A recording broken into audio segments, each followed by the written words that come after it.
Yeah, I would like to first get your take on how you see the countries in West Africa performing on competitiveness. We assess the competitiveness of 140 economies, as you said, and this year we use a new methodology, completely different from what the ranking was in the last edition. And using this new methodology, we observed that the most competitive region within South Africa is Southern Africa, and West Africa trails behind. There, the most competitive economy is Ghana, who comes in at 106th, and as you said, Nigeria is 115.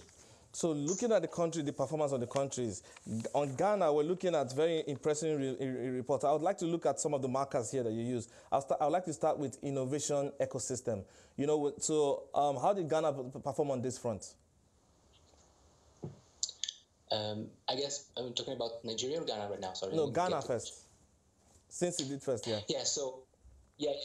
So Ghana is improving, especially in ICT adoption, where we have seen quite a bit of uptake of ICT technologies up there, and also health condition and skills, which is the reason why it's moving up. Which are the reason why they're moving up a few ranks. So ICT adoption is one of the area we call enabling environment, which includes also infrastructure and institution and macroeconomic stability. And there we see that Ghana is having a better performance compared to peer countries. And also when it comes to health conditions, still there is room for improvement, but that is part of the human capital. And when it comes to skills and health, also Ghana is faring relatively better than other countries in the region. I see Cote d'Ivoire and Nigeria coming in neck and neck here. Cote d'Ivoire coming in at 114th, while Nigeria is 115th on these rankings. When you look at the economies, specifically how they are doing around enabling environment, what would you say, you know, is keeping those countries at sway? Yeah, so for Cote d'Ivoire, really the macroeconomic stability is really keeping the country really close to Nigeria, despite a much smaller country. Instead, when it comes to Nigeria, we see that there is a decline in macroeconomic stability and also lower performance on financial system performance, especially due to non-performing loans and availability of credit for SMEs. Specifically on Nigeria now, I'm seeing that our worst ranking came in around the financial system, and one would argue that we have quite a robust financial system here in Nigeria. What do you say led to this ranking?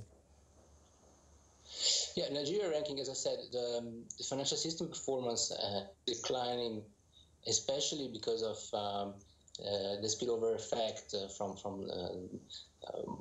to some extent the declining in the commodity prices that has had an impact on the financial sector, especially through the non-performing loans, and therefore the credit supply to companies has declined over the last few years.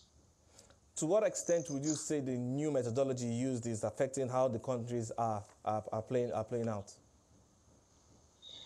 Certainly, we have updated many of the indicators, especially in the financial sector, and now we are measuring factors that were not taken into account before. For example, non-performing loans were not covered before, and also other measures of stability are better measured to reflect the learnings from the financial crisis. Yeah, very interesting. Okay, Robert, I would just like to take you up on the question around the human capital development. You know, I would like to see how the countries in this region are ranking on this one. We're seeing, you know, a very damning report that came out earlier last month from the Bill & Melinda Gates Foundation, indicting both Nigeria and the DRC, saying they're going to be the areas where the poorest people in the continent, in the world, are going to be living in by 2050. What do you make of the progress made on human capital development? Yes, on the human capital, as we measure in terms of health and skills, we've seen that there has been, over longer time series, progress in terms of both health condition and education to some extent. However, we're still looking at a picture where, for example, in Nigeria, the life expectancy free of disabilities and illnesses is about 56 years on average per inhabitant. And also when it comes to skills, we've seen that there is, despite the progress in terms of number of years spent in education, businesses are encountering difficulties and increasing difficulties to find the employees with the adequate abilities, especially the digital skills and all the other qualitative aspects that are going to be more important in the fourth industrial revolution. So, but as we go ahead, what would you be your advice to governments in this country on the key areas to look out for, to get better ratings on this, better rankings on this global competitiveness index?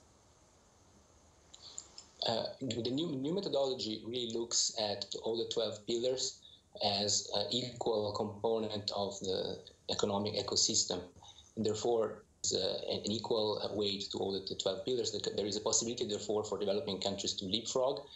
And we observe that some of the aspects which tend to be more advanced, such as entrepreneurship or softer aspect of innovation, tend to be quite strong in many African economies, especially in West Africa.